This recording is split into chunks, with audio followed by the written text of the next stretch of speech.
नमस्कार विद्यार्थी मित्रांनो, आपण रिप्रोडक्शन नावाचा टॉपिक सुरू केला होता. रिप्रोडक्शन मध्ये असेक्सुअल रिप्रोडक्शन आपण अभ्यासलो होतो. असेक्सुअल रिप्रोडक्शन आणि सेक्सुअल रिप्रोडक्शन मध्ये काय फरक हे सुद्धा आपण बघितलं होतं. आज आपल्याला reproductive system of male in human being, मानवी पुरुष प्रजनन संस्था याविषयी माहिती पाहिजे. मानवी पुरुष प्रजनन संस्थेमध्ये सर्वसाधारणतः reproductive system of male in human or human male reproductive system. 10वीच्या वर्गामध्ये in 10th class already you are studied. तुम्ही हे अभ्यासलेलं आहे. तुम्ही reproductive system human male reproductive system ही डायग्राम सुद्धा 10वीच्या पुस्तकामध्ये अभ्यासलेली आहे आणि म्हणूनच आपल्या टेक्स्ट बुक मध्ये तुमच्यासाठी होमवर्क म्हणून फॉर युअर इन्फॉर्मेशन और फॉर युअर अंडरस्टँडिंग, तुमच्या अंडरस्टँडिंग साठी मेल रिप्रोडक्टिव्ह सिस्टमची डायग्राम दिलेली आहे आणि त्या डायग्रामला नंबरिंग दिलेली आहे. त्या नंबरिंगला नॉमेनक्लेचर करायचं तुम्ही किंवा तुम्हाला ते होमवर्क म्हणून घरी नॉमेनक्लेचर साठी दिलेली डायग्राम आहे. सुरुवातीलाच क्लासच्या सुरुवातीला म्हणजेच लेक्चरच्या सुरुवातीला मी तुम्हाला सूचना देतोय की सर्वांनी ती अगोदर ह्युमन मेल रिप्रोडक्टिव्ह सिस्टम असं टायटल टाकलं की त्याच्या खाली अगोदर ती डायग्राम काढायची मेल रिप्रोडक्टिव्ह सिस्टमची आणि त्याला नॉमेनक्लेचर द्यायचे. ते नॉमेनक्लेचर दिल्यानंतर ती डायग्राम फोटो काढून मला सेंड करायची. तुम्ही डायग्राम काढली याचा पुरावा म्हणून माझ्याकडे मला ते पर्सनली सेंड करा, मी ते ऑब्झर्व करणार. आज आपण मेल रिप्रोडक्टिव्ह सिस्टम मध्ये इंटरनल आणि एक्सटर्नल मेल रिप्रोडक्टिव्ह सिस्टम मध्ये त्या डायग्राम मध्ये सर्व काही दिलेलं आहे. तुम्ही त्या डायग्राम मध्ये सगळं अभ्यासू शकता. पण इंटरनल म्हणजे इंटरनली मेल रिप्रोडक्टिव्ह सिस्टम मध्ये essential gonad there is the testis. मी याच्या अगोदर तुम्हाला याच्या अगोदरच्या लेक्चर मध्ये सांगितलं मेल गोन्याड म्हणजे टेस्टिस आणि फिमेल गोन्याड म्हणजे ओव्हरी. टेस्टिस पासून स्पर्मची निर्मिती होते, टेस्टिस मध्ये स्पर्मची निर्मिती होते, तर ओव्हरीमध्ये ओव्हाची निर्मिती होते. मग या ठिकाणी टेस्टिसच्या दोन या ठिकाणी डायग्राम काढलेले आहेत. एक LS of testis longitudinal section आहे, तर दुसरा ट्रान्सफर सेक्शन आहे.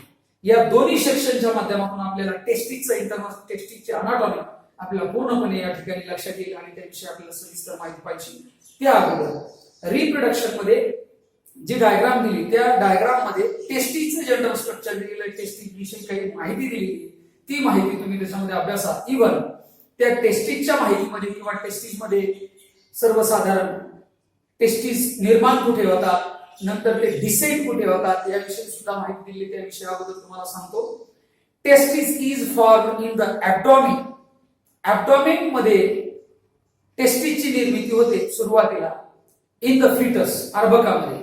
जर ते मेल फिटस असेल म्हणजेच ते पुरुषाचा अर्भक असेल तर त्या अर्भकाच्या ऍब्डॉमिनल रिजन मध्ये टेस्टिसची निर्मिती होते आणि they will descend. Testis descend through the inguinal canal in the scrotum. Testis हे स्क्रोटम मध्ये असतात जनरली.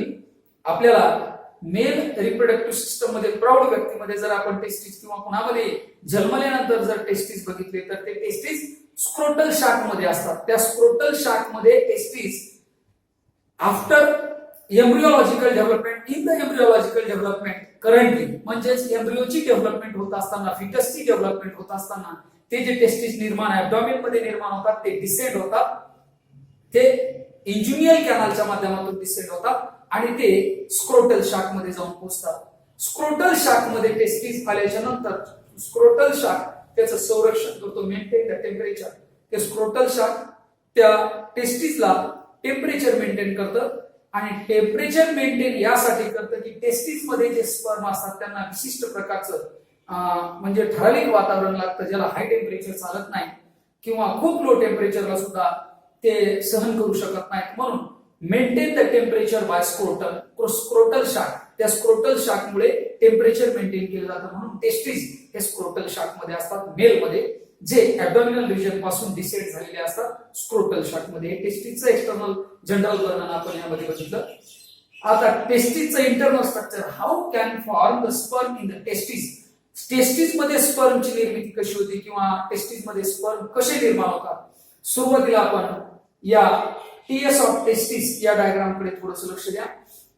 हे गोल जे स्ट्रक्चर दिसतंय पूर्णपणे याला सेमिफेरस टिब्यूल म्हणतात. हे सेमिफेरस टिब्यूल म्हणजे काय हे सुद्धा मी तुम्हाला सविस्तर सांगेल, पण या अगोदर सुरुवात इथून करतो की या सेमिफेरस टिब्यूल मध्ये हे ज्या सेल दिसतात या सेल ज्याला आपण जर्मिनल इपिथेलियल असं संबोधले, ज्याला काय म्हटलंय जर्मिनल इपिथेलियल. ही मोठी सेल आहे, ही मोठी सेल आहे, या सेलला सर्टोली सेल म्हणतात. काय म्हणतात त्याला सर्टोली सेल. मात्र या दोन सर्टोली सेलच्या मध्ये ज्या सेल आहेत, ही एक सर्टोली सेल, ही एक सर्टोली सेल, या दोन सेलच्या मध्ये या ज्या सेल आहेत त्यांना जर्मिनल इपिथेलियम असं म्हणतात. इपिथेलियम म्हणजे काय तुम्हाला मी सांगितलेले अनेक पेशींचा समूह एकत्रितरित्या एकमेकांना जोडल्या जाणे. जसं की मोहळाच्या पोळ्याला जसं एक स्ट्रक्चर असतं तसं पेशी पेशी पेशी एकत्र येऊन एक इपिथेलियम एक लेअर तयार होते, त्याला इपिथेलियम असं संबोधलं जातं. हे तुम्हाला माहिती आहे. हे जर्मिनल इपिथेलियम एक विशिष्ट प्रकारच्या सेल असतात की ज्या सेलचं रूपांतर नंतर हे स्पर्म मध्ये होतं आणि या ठिकाणी या जर्मिनल इपिथेलियम पासून या स्पर्मची निर्मिती होते. इथून सुरुवात आहे की जर्मिनल इपिथेलियम हे cell germ cell can make and for the sperm, म्हणजे त्याच्या काही स्टेज आहेत त्या स्टेज आपण पाहणार आहोत. पण सुरुवातीला या LS ऑफ टेस्टिस आणि TS ऑफ टेस्टिस दोन्ही सेक्शनच्या माध्यमातून म्हणजे दोन्ही व्ह्यू च्या माध्यमातून आपल्याला टेस्टिसचा अभ्यास करायचा आहे. या टेस्टिस मध्ये सुरुवातीला जी नावं दिलेली आहेत ही नावं तुम्हाला सगळे समजून सांगतो, नंतर त्याचं वर्किंग आपण या ठिकाणी बघूया.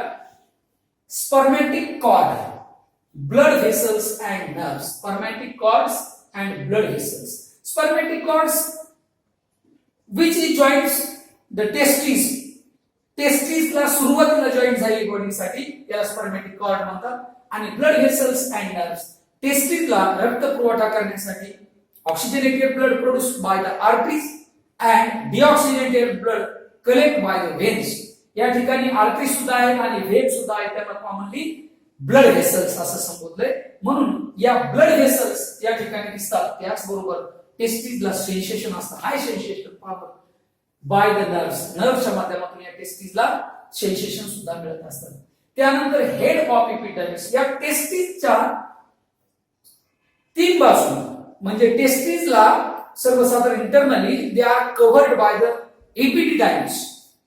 एपिडिडायमिसच्या बाबतीत म्हणजे एपिडिडायमिसच्या माध्यमातून टेस्टिसला रिकव्हर केलेलं असतं. तीन ठिकाणी एपिडिडायमिस हा रिकव्हर झालेला असतो. एक वरच्या बाजूला आहे, एक मध्यभागी आणि एक खालच्या बाजूला एपिडिडायमिस आपल्याला पाहायला मिळतो. Epididymis present on the testis as the C-shaped, capital letter C-shaped म्हणजे हा C आकाराचा एपिडिडायमिस असतो. आता ह्या एपिडिडायमिस मध्ये वरचा जो एपिडिडायमिस असतो वरच्या बाजूचा त्याला हेड एपिडिडायमिस असं संबोधलं जातं.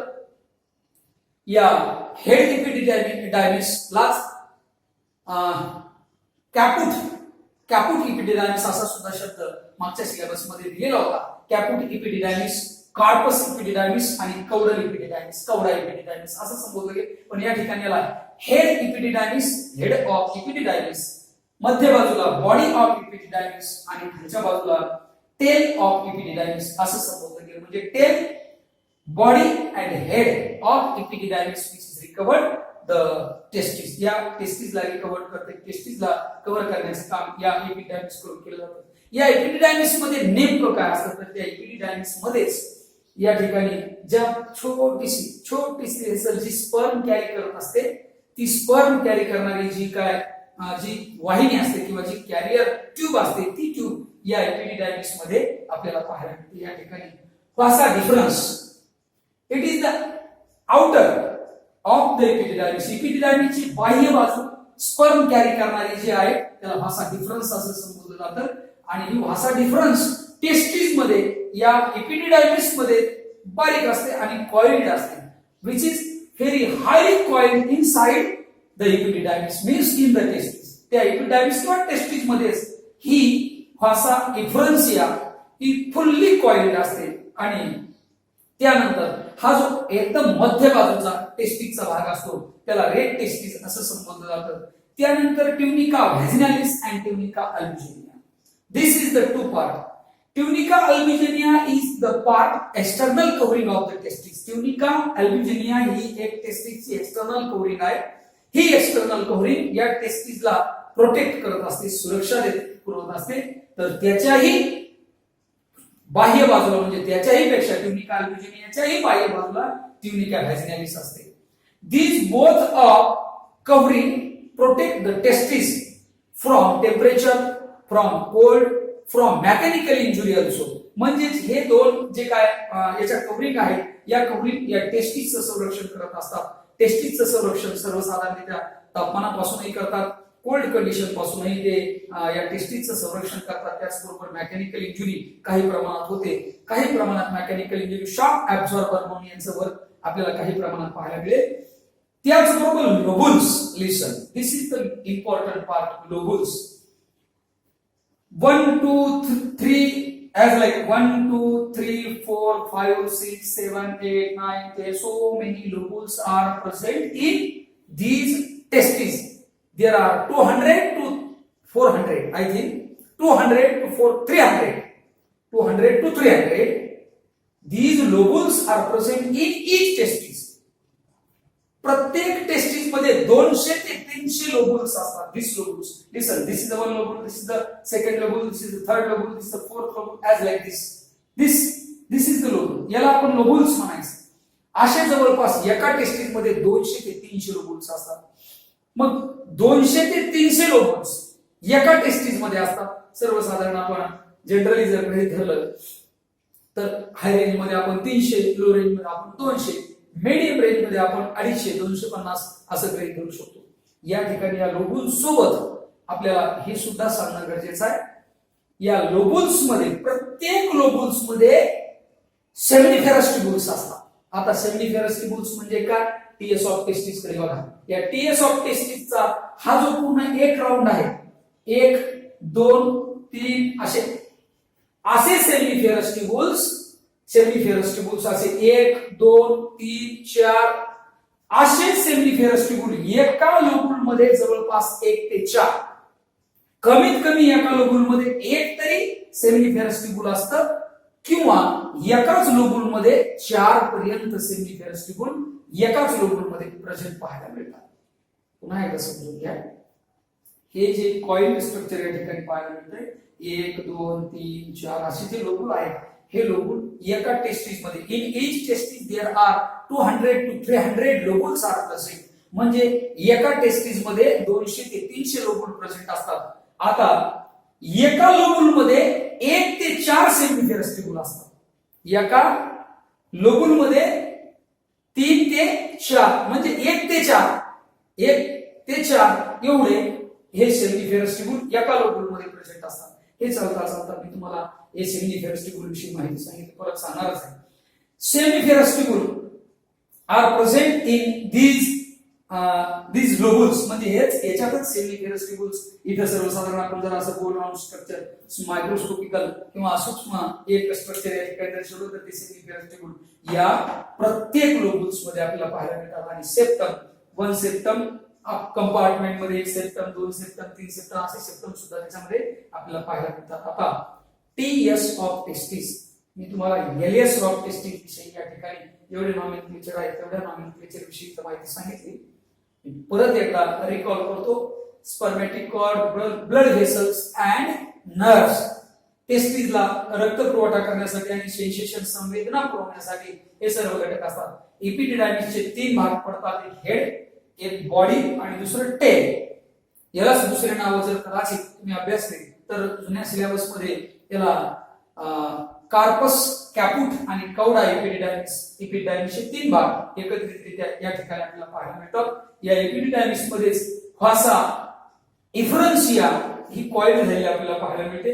व्हासा डिफरन्स ही एपिडिडायमिसच्या बाह्य बाजूने ही टेस्टिसच्या बाहेर निघलेली असते, त्याला व्हासा डिफरन्स असं संबोधलं जातं. आणि व्हासा डिफरन्स या एपिडिडायमिस मध्ये कॉइल झालेली आपल्याला पाहायला मिळते आणि त्याच्यापासून लोबुल्स तयार होतात. रेड टेस्टिस हा टेस्टिसचा बरोबर मध्यभाग हा रेड टेस्टिस म्हणून ओळखला जातो. Tunica vaginalis and tunica albuginea. Tunica vaginalis हे सर्वात बाह्य भाग आहे आणि ट्युनिका अल्ब्युजेनिया हा या टेस्टिसचा बाह्य भाग, प्रोटेक्टिव्ह कव्हरिंग आहे. हे दोन्ही या टेस्टिसला प्रोटेक्ट करत असतात. लोबुल्स, हे जे लोबुल्स तुम्हाला मी सांगितलं की एका testis, in each testis there are 200 to 300 lobules are present. एका टेस्टिस मध्ये 200 ते 300 लोबुल्स असतात. सेप्टम हे त्या लोबुलच्या साईडला सेप्टम कंपार्टमेंट प्रमाणे आपल्याला पाहायला मिळतात आणि या लोबुल्स मध्ये सेमिनिफेरस ट्यूब्युल सुद्धा आपल्याला पाहायला मिळतात. कम्प्लीट एका लोब्युलमध्ये कमीत कमी एक आणि जास्तीत जास्त 4 सेमिनिफेरस ट्यूब्यूल एका लोब्युलमध्ये आपल्याला पाहायला मिळतात. आता या टीएस ऑफ टेस्टिस मध्ये ज्या काय डायग्राम दर्शवलेल्या आहेत ते आपण इथे पाहूया. Tunica albuginea, listen this is the tunica अल्बिजिनिया.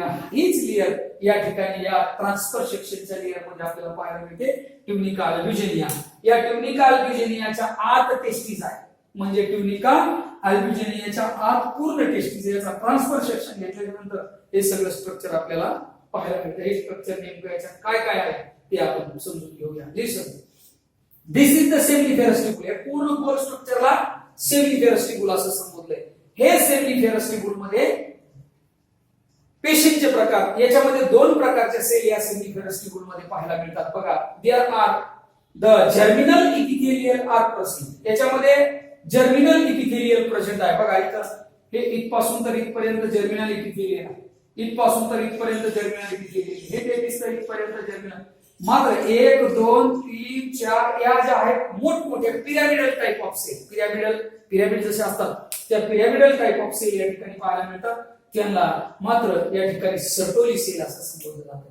1 2 3 4 या मोठमोठ्या लांबट सेल आणि मोठ्या सेल आहेत ज्या पिरॅमिडल सारख्या आहेत त्याला सर्टोली सेल असं संबोधलं जातं.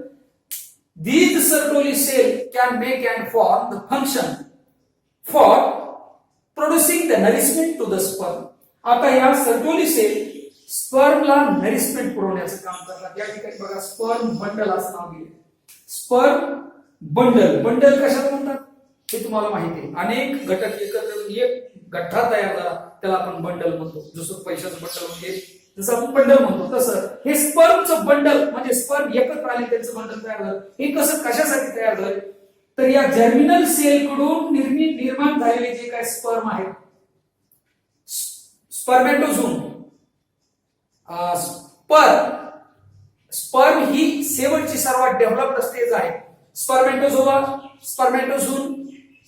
अँड डेव्हलप्ड स्पर्म या म्हणजे असे 3-4 स्टेज या स्पर्मच्या पाहायला मिळतात. मात्र या जर्मिनल सेल कडून प्रायमरी स्पर्म म्हणजे प्रायमरी लेवलचा जो स्पर्म आहे त्याच्यानंतर थोडंसं विकसित झाल्याच्या नंतर त्याची डेव्हलपमेंट झाल्याच्या नंतर तो स्पर्म नरिशमेंट साठी मूव्ह होतो आणि तो या सर्टोली सेलला येऊन चिकटतो. असे अनेक स्पर्म या सर्टोली सेलला येऊन सर्टोली सेलला हेडच्या साहाय्याने चिकटतात फॉर नरिशमेंट. कशासाठी तर त्या सर्टोली सेल कडून अन्न मिळवण्यासाठी या स्पर्म बंडलची निर्मिती, सर्व स्पर्म एकत्र येतात आणि ते स्पर्म बंडल निर्माण होतात. त्यानंतर कनेक्टिव्ह टिश्यू, या ठिकाणी connective tissue which is present inside these testes.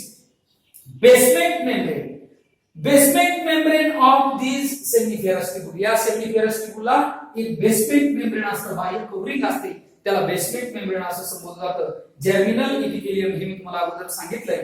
Germinal epithelium म्हणजेच अशा प्रकारच्या सेल की ज्यांच्यापासून स्पर्मची निर्मिती होते किंवा ज्या मॉडिफाय होतात स्पर्म मध्ये, या जर्मिनल इपिथेलियल सेल या ठिकाणी आपल्याला पाहायला मिळतात.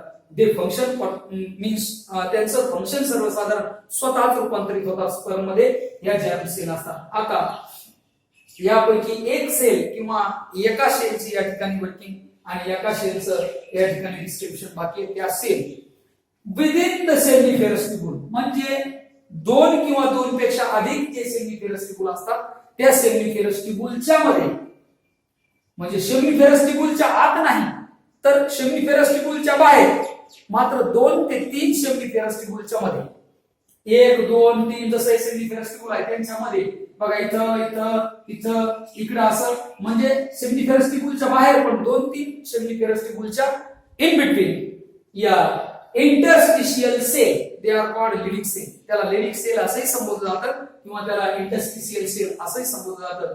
या इंटरस्टिशियल सेल प्रेझेंट असतात. या इंटरस्टिशियल सेल काय काम करतात?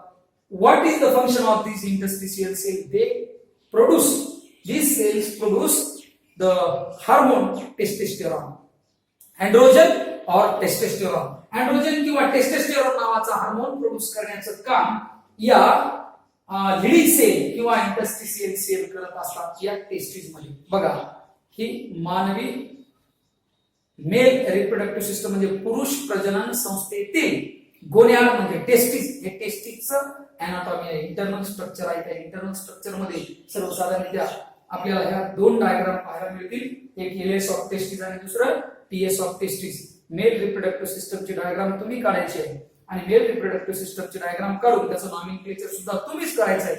For your kind of information, this is the homework for you. तुम्हाला माहिती असायला पाहिजे तुमच्यासाठी होमवर्क आहे आणि ती डायग्राम काढून त्याला नॉमेनक्लेचर करायचं. नामकरण त्याचं नॉमेनक्लेचर चुकू द्यायचं नाही. बघा, हे टेस्टिस, दोन टेस्टिस इंटरनल अनाटॉमिक टेस्टिस दर्शवतात. दोन डायग्राम, टीएस ऑफ टेस्टिस आणि एलएस ऑफ टेस्टिस. या पद्धतीनं टेस्टिस मध्ये स्पर्मची निर्मिती होते. आता या टेस्टिस मध्ये स्पर्मची निर्मिती होण्यासाठी ही प्रोसेस असते. ती प्रोसेस oogenesis प्रोसेस या नावाने ओळखली जाते. oogenesis प्रोसेस, आता spermatogenesis process, oogenesis process is present in the ovary. Ovary मध्ये oogenesis प्रोसेस असते. ओव्हम प्रोड्यूस केला जातो oogenesis प्रोसेस नुसार. या ठिकाणी स्पर्मेटोजेनेसिस प्रोसेस असते. या स्पर्मेटोजेनेसिस प्रोसेसच्या माध्यमातून स्पर्मची निर्मिती होते. ही स्पर्मेटोजेनेसिस प्रोसेस सुद्धा आपण नंतर पाहणार आहोत. मात्र सुरुवातीला जर्मिनल सेलचं स्पर्मची निर्मिती होताना 4 स्टेप मध्ये हे germinal cell get converting to the develop sperm, म्हणजे विकसित स्पर्म ज्या वेळेला निर्माण होतो तो 4 स्टेप मध्ये spermatozoon, primary sperm, spermatozoon, spermatozoa and sperm as like this step of this sperm formation. ह्या सगळ्या त्याच्या स्टेप आहेत. त्या स्टेप नुसार स्पर्मची निर्मिती या सेमिनिफेरस ट्यूब्यूल मध्ये होते. सेमिनिफेरस ट्यूब्यूल मधून ते लोबुल मध्ये हे स्पर्म एंट्री करतात आणि लोबुल मध्ये व्हासा इफ्रन्सिया, ही vasa efferentia collect the sperm and testosterone which is the part of semen. हा सुद्धा एक पार्ट आहे सेमेनचा at the time of copulation. कॉप्युलेशनच्या वेळेला सेमेन सिक्रिशन जे असतं ते सेमेन सिक्रिशन या इंटरस्टिशियल सेल्स किंवा लिडिंग सेल्सचं सिक्रिशन असलेला टेस्टोस्टेरॉन असं संबोधलं जातं. Testosterone and sperms are released into the lobules. Lobule produce to the vasa efferentia. Vasa efferentia collect this all sperms and this testosterone and produce to the vasa efferentia.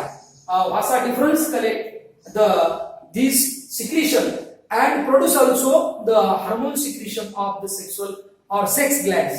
ज्या sex Gland आहेत त्या sex Gland च सुद्धा hormone secretion त्याच्यामध्ये मिसळलं जातं.